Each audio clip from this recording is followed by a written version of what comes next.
Assalamualaikum warahmatullahi wabarakatuh. Alhamdulillahi dzil jalali wal ikram.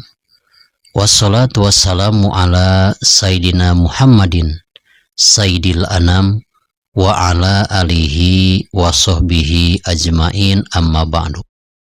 Sahabat channel Rahmatul Ummah yang saya cintai dan Allah muliakan, bahasan kita kali ini masih membahas cabang iman yang ke-42, yaitu mengambil jalur tengah ketika berinfak atas harta-harta yang kita miliki.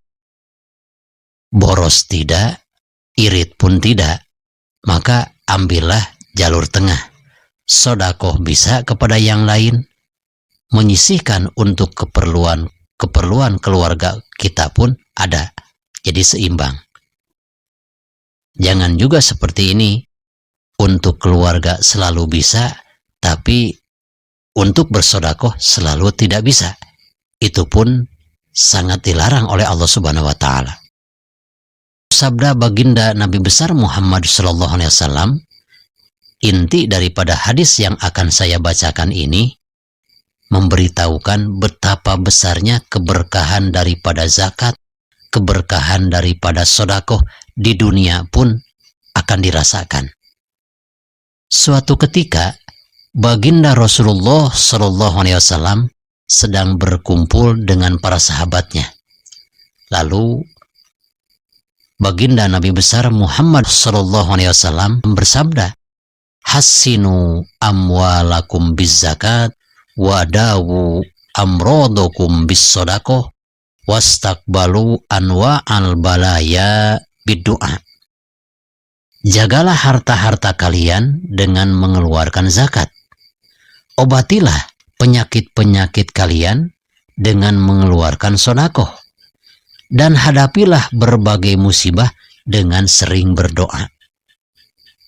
Jadi yakinilah bahwa dengan zakat harta kita akan dijaga oleh Allah, bahwa dengan sodakoh penyakit kita juga akan disembuhkan oleh Allah, dan musibah yang sedang merebak saat ini seperti COVID-19, dengan rajin berdoa, insya Allah musibah-musibah akan cepat sirna. Sahabat channel Rahmatul Ummah yang saya cintai dan Allah muliakan, ketika baginda Nabi besar Muhammad SAW mengatakan hadis ini, jagalah harta-harta kalian dengan zakat, obatilah penyakit-penyakit kalian dengan bersodakoh. Didengar oleh salah satu orang Nasrani yang kebetulan lewat dan mendengarkan hadis-hadis tadi. Akhirnya, setelah mendengarkan hadis baginda Nabi besar Muhammad SAW tentang keberkahan daripada zakat dan sodako, si Nasrani ini merenung di rumahnya. Dalam hati Nasrani ini bertanya, apakah benar perkataan Muhammad itu? Dengan mengeluarkan zakat, harta akan dijaga dari segala musibah, dan penyakit akan segera disembuhkan dengan cara bersodakoh. Saya merasa ketakutan, karena saya ini, kata si Nasrani, mempunyai modal yang sangat besar dan dibelikan untuk membeli barang-barang dagangan. Dan kebetulan barang-barang dagangan saya ini telah didagangkan dan dibawa ke negara Mesir oleh anak buah saya. Sehingga dalam hati saya ini, kata si Nasrani, ada rasa takut harta saya hilang, kena dengan berbagai musibah. Maka seandainya perkataan Muhammad itu benar, dengan berzakat hartaku akan dijaga, maka aku akan segera menghitung dan menanyakan berapa jumlah zakat yang harus aku keluarkan. Secara diam-diam si Nasrani itu mendekati salah seorang sahabat Nabi dan bertanya tentang jumlah zakat dagang yang harus dikeluarkan. Ternyata dalam Islam, modal dagang itu yang harus dikeluarkan zakatnya adalah 2,5% dari modal. Setelah mendapatkan jawaban dari para sahabat Nabi, akhirnya si Nasrani ini mengumpulkan sejumlah uang yang jumlahnya 2,5% dari modal dagangnya, dengan tujuan agar harta-hartanya yang sedang didagangkan oleh anak buahnya ke negara Mesir pulang dengan keadaan selamat. Sedangkan menurut agama Islam, si Nasrani ini tidak sah zakatnya, karena salah satu yang menjadikan sah atau tidaknya seseorang mengeluarkan zakat, salah satunya adalah harus beragama Islam. Kalau orang kafir berzakat itu tidak sah. Mengapa si Nasrani ini sampai-sampai mengeluarkan zakat?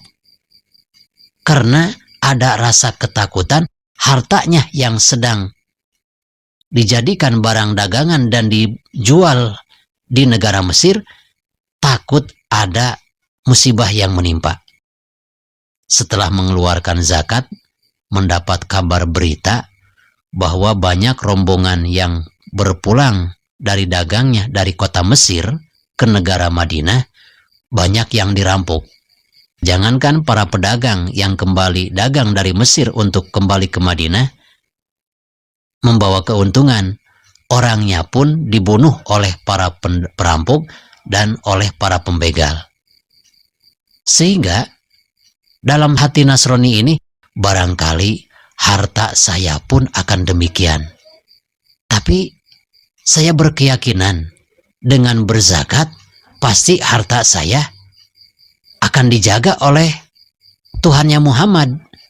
Karena seandainya perkataan Muhammad itu benar, bahwa dengan berzakat pasti hartanya akan dijaga, tentu aku akan beriman dan aku akan masuk Islam.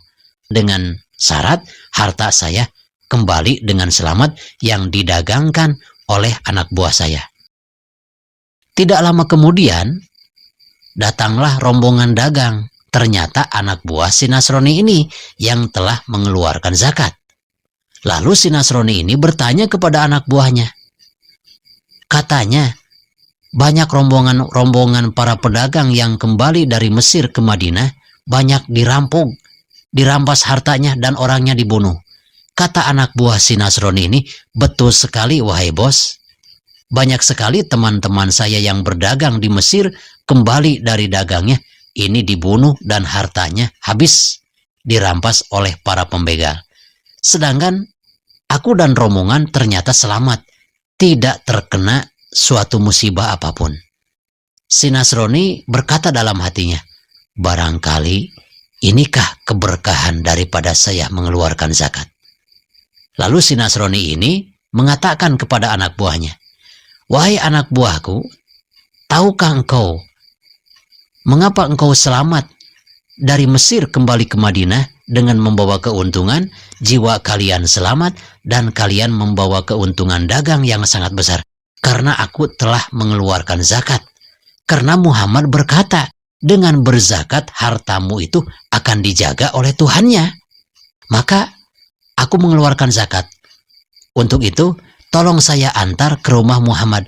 Aku ingin menyatakan masuk Islam.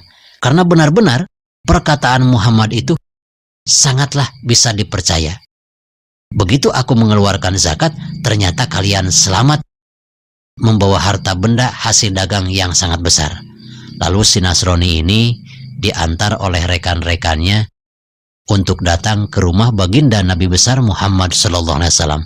Setelah bertemu, bersyahadatlah si Nasrani ini. Setelah memeluk agama Islam, lalu baginda Rasul bertanya, wahai Nasrani, mengapa engkau tertarik untuk memasuki agama Islam? Lalu si Nasrani ini menjawab pertanyaan baginda Nabi. Saat engkau mengatakan, jagalah harta kalian dengan zakat. Aku ini adalah seorang pedagang, mempunyai modal yang sangat besar, dan harta dagangan saya dibawa oleh para pedagang saya kemana? Ke negara Mesir. Konon katanya di perjalanan orang-orang yang pulang dari negara Mesir untuk kembali ke Madinah, banyak orang yang tidak selamat, dibegal di perjalanan. Tapi alhamdulillah, para pedagang saya semuanya selamat, tidak ada yang terbunuh dan membawa keuntungan yang sangat besar. Karena ini, sebelum saya masuk Islam, saya telah mengeluarkan zakat. Mungkin keberkahan zakat yang telah saya keluarkan, sehingga anak buah saya yang berdagang ke kota Mesir kembali dengan keadaan selamat. Sabda baginda Rasulullah Shallallahu Alaihi Wasallam, mudah-mudahan engkau istiqomah dalam agama Islam.